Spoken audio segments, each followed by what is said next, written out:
Condenamos de manera absoluta la injerencia del presidente de los Estados Unidos, Donald Trump, quien mediante declaraciones públicas realizadas 72 horas antes de las elecciones del 30 de noviembre, amenazó y coaccionó a los ciudadanos hondureños, alterando el libre ejercicio del sufragio. Condenamos categóricamente estas publicaciones con las que manipularon el proceso electoral hondureño. El conflicto actual no nació en noviembre del año 2025.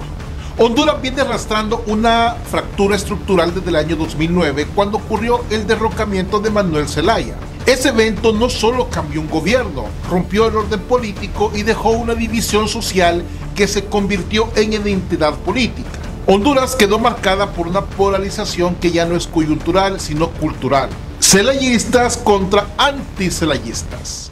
Bienvenido a tu canal Política y Fe, vista de otra manera, con Mau Caballero. Suscríbete, comparte y da clic a la campanita para notificaciones de nuevo contenido. La crisis electoral que vive Honduras después de las elecciones generales del 30 de noviembre del año 2025 no es un episodio aislado, ni un simple pleito entre partidos, ni un drama típico de temporada política. Es algo mucho más serio. Es la expresión visible de un problema mucho más profundo que Honduras viene acumulando desde hace años. Y desde luego que hoy está explotando en el peor lugar posible: la legitimidad del poder. Cuando un país llega a este punto, el conflicto deja de ser únicamente sobre quién gana una elección. El conflicto pasa a ser sobre algo más peligroso: quién controla la narrativa de legitimidad, quién tiene la capacidad real de gobernar y si el Estado puede sostenerse sin caer en parálisis o violencia. Y en Centroamérica, cuando un Estado se tambalea, rara vez se tambalea solo. El temblor se siente en toda la cuadra. Por eso, para El Salvador, Honduras no es un tema ajeno. Honduras es vecino, es corredor, es frontera, es ruta, es mercado y también punto de presión migratoria y de seguridad. En términos simples, lo que pasa en Tegucigalpa puede terminar costándole caro a San Salvador. Y en un contexto donde El Salvador ha construido una imagen regional de control territorial y capacidad de decisión estatal, la pregunta clave no es solo qué está pasando en Honduras. La pregunta es, ¿cómo puede afectar a El Salvador y qué tipo de liderazgo puede ejercer Nayib Bukele sin caer en injerencias impropias, pero defendiendo intereses nacionales y estabilidad regional? Porque acá no se trata de meterse, se trata de entender el tablero. Y en el tablero centroamericano, Honduras es una pieza que, si se rompe, puede desordenar el juego completo. Damos inicio.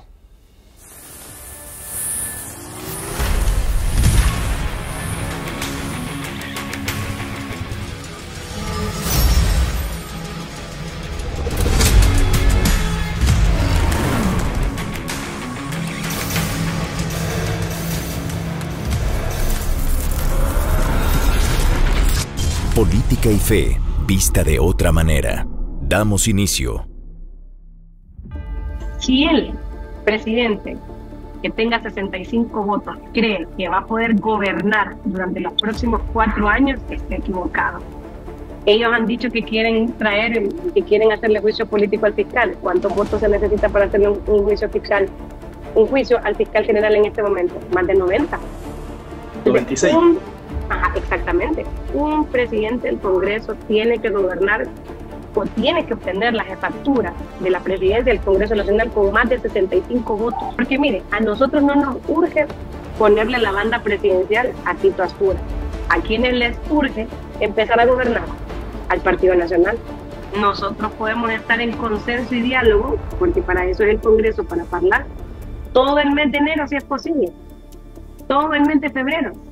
Vamos a tener libres diputados del Partido Libertad y Refundación unidos al Partido Liberal, y no como adhesión, sino como nuevos liberales.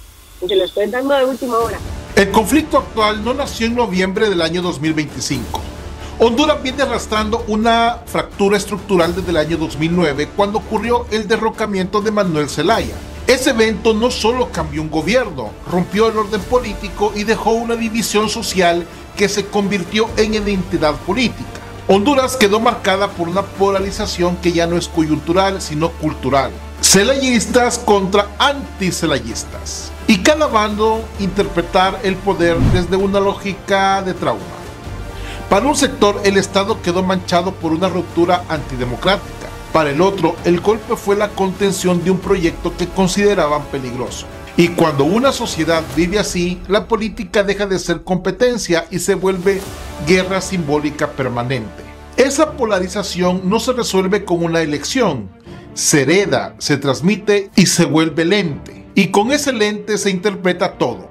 El Congreso, la Corte, el fiscal, el órgano electoral, el conteo, el sistema, el apagón, el acta, el rumor, el video, el audio filtrado. En resumen, Honduras llega al 2025 con el terreno ya bastante minado. A esa fractura se sumó otro golpe simbólico, la reelección presidencial. La Constitución hondureña prohíbe la reelección y por décadas esa prohibición fue parte del pacto político para evitar caudillismos. Pero en el año 2015 la Sala de lo Constitucional permitió que Juan Orlando Hernández buscara un segundo mandato. Para muchos hondureños esa fue una ruptura del pacto constitucional, no solo por el contenido de la decisión, sino por el mensaje. Y si las reglas fundamentales pueden reinterpretarse cuando convienen al poder, entonces ninguna regla está protegida. Y esa percepción se agravó en el año 2017 cuando Hernández se reeligió bajo esa interpretación. Honduras vio una incoherencia histórica brutal.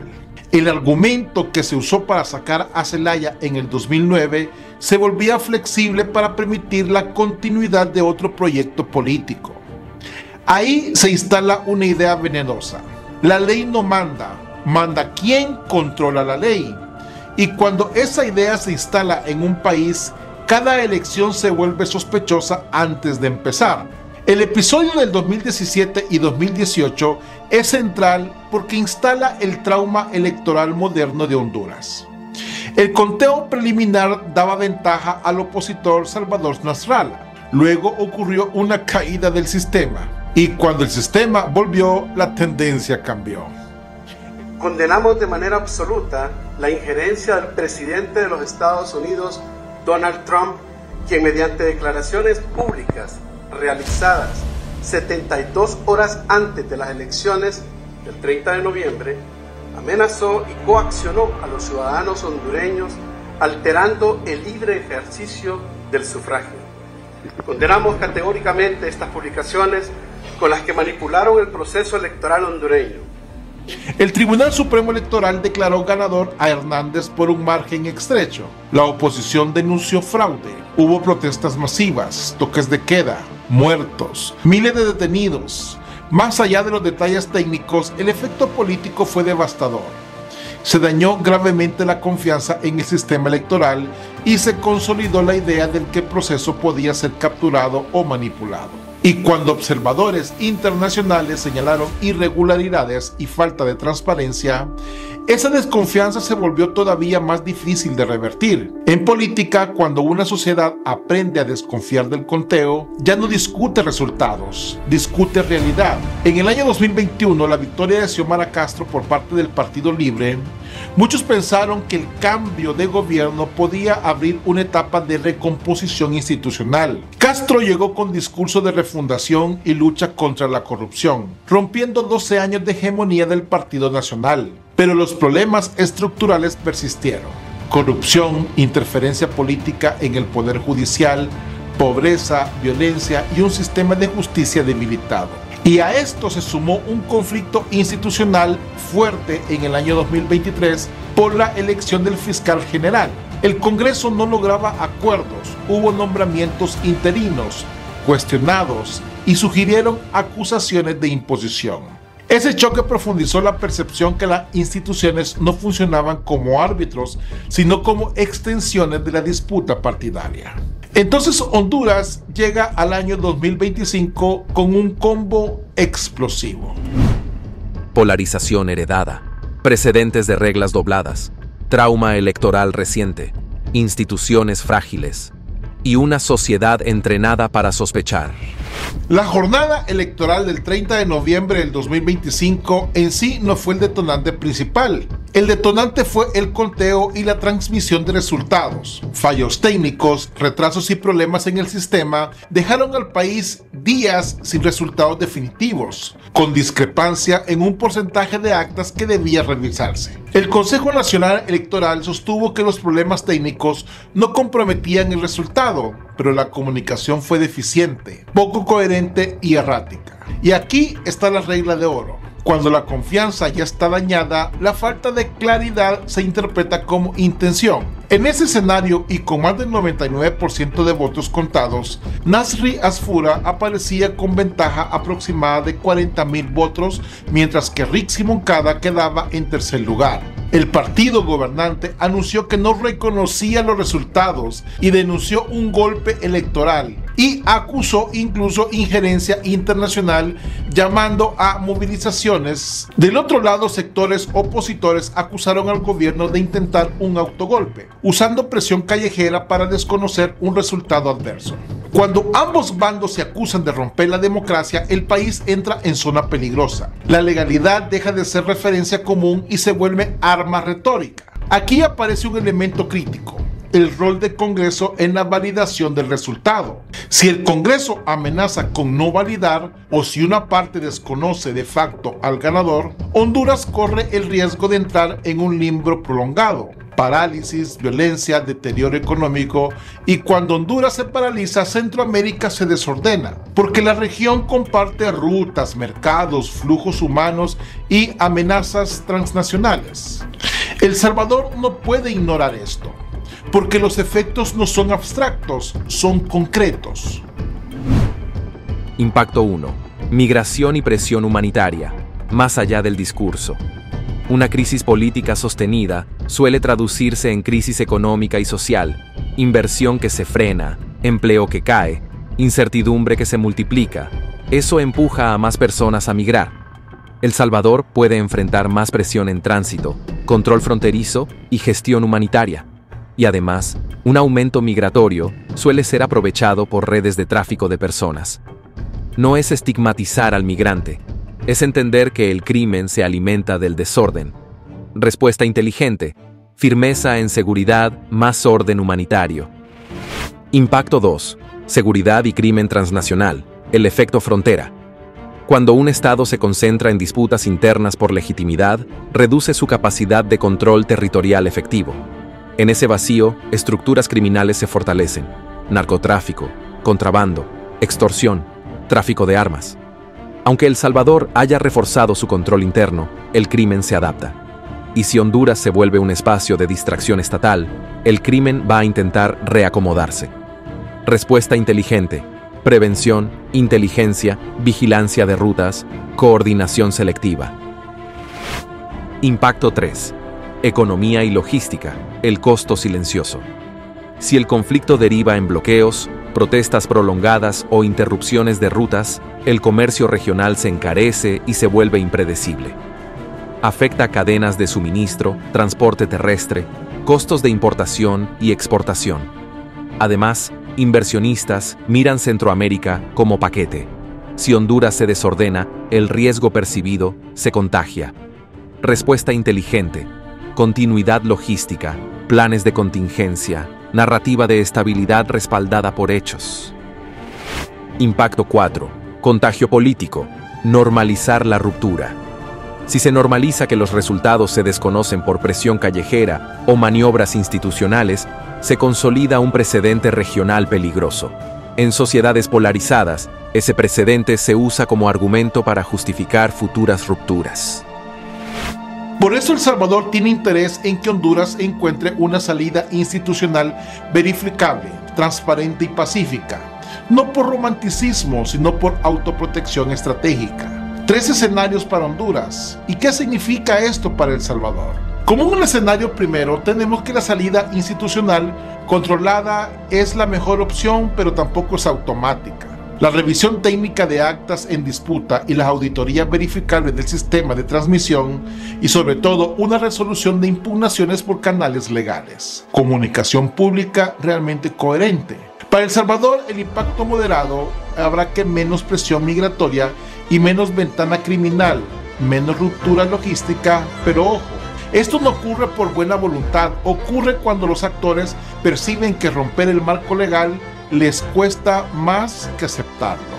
Como un segundo escenario, la doble legitimidad y la parálisis. Este es el más probable si se endurecen las posiciones. Una parte sostiene que hay ganador legítimo y otra sostiene lo contrario. Aunque exista declaratoria formal, se rompe la aceptación social. Se instala presidente electo versus presidente ilegítimo. Para El Salvador, este escenario es corrosivo. Aumenta presión migratoria. Se abren ventanas criminales, se prolonga la incertidumbre económica y sobre todo regional. Y este podría ser un tercer escenario, la escalada callejera y la ruptura del orden público. Esto conlleva a bloqueos sostenidos, choques violentos, represión, actores criminales, aprovechando el caos. Para El Salvador esto significa un riesgo máximo. Tráfico de personas, contrabando, armas, rutas criminales, impacto directo en comercio, señales tempranas que El Salvador debe vigilar para no reaccionar tarde. Mensajes contradictorios entre órgano electoral, tribunal, Congreso y Ejecutivo. Semanas sin claridad. La incertidumbre se vuelve gasolina. Politización o fractura en fuerzas de seguridad. Bloqueos sostenidos en puntos estratégicos. La crisis ya no es política, es logística. Hablar de intervenir no es imponer decisiones en Honduras, es ejercer liderazgo regional defendiendo estabilidad y reduciendo riesgos para El Salvador. Bukele puede actuar en 3 puntos. Diplomacia firme basada en principios verificables y una postura bastante clara. Transparencia verificable del conteo, respeto a procedimientos legales y rechazo a violencia como método de presión. No es escoger ganador, es exigir procesos que produzcan legitimidad sostenible. En este sentido, también la seguridad preventiva es el blindaje fronterizo e inteligencia, el refuerzo de vigilancia fronteriza y el monitoreo de rutas. La inteligencia contra el coyotaje, trata de contrabando y reacomodos criminales. La clave, anticipar antes que el problema llegue, porque si llega es demasiado tarde.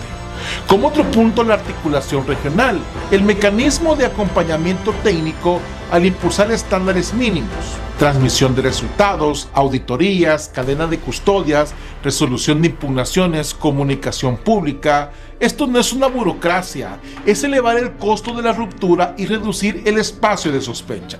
¿Qué es lo que no debe hacer realmente El Salvador para no empeorar el problema?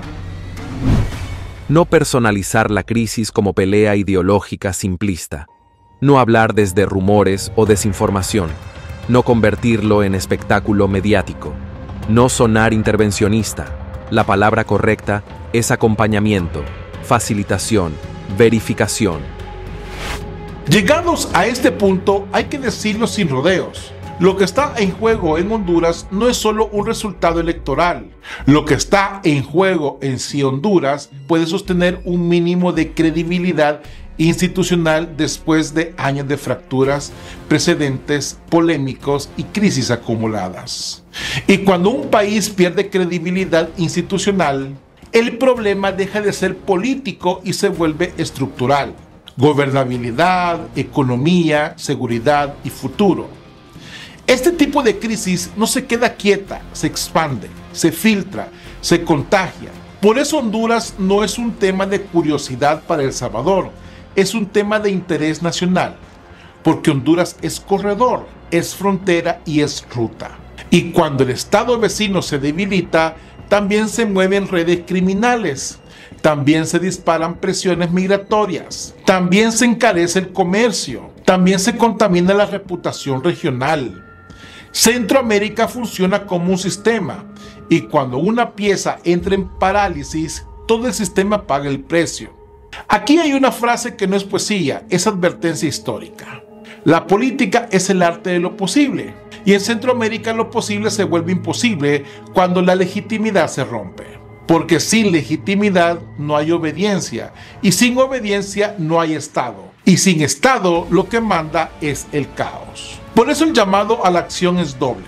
Para Honduras, resolver por vías verificables y legales, con transparencia real, sin violencia y con responsabilidad histórica.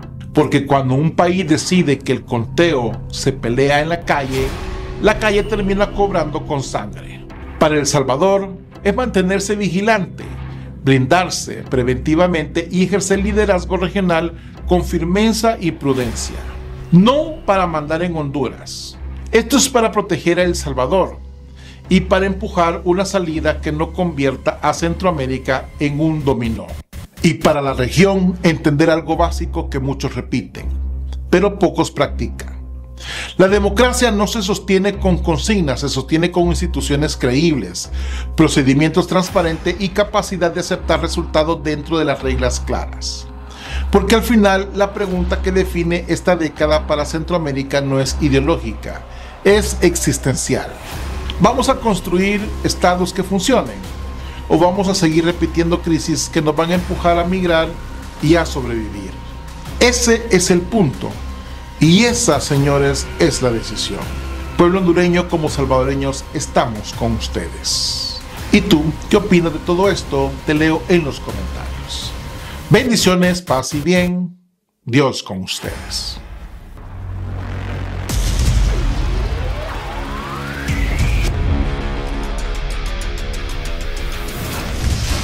Política y fe, vista de otra manera.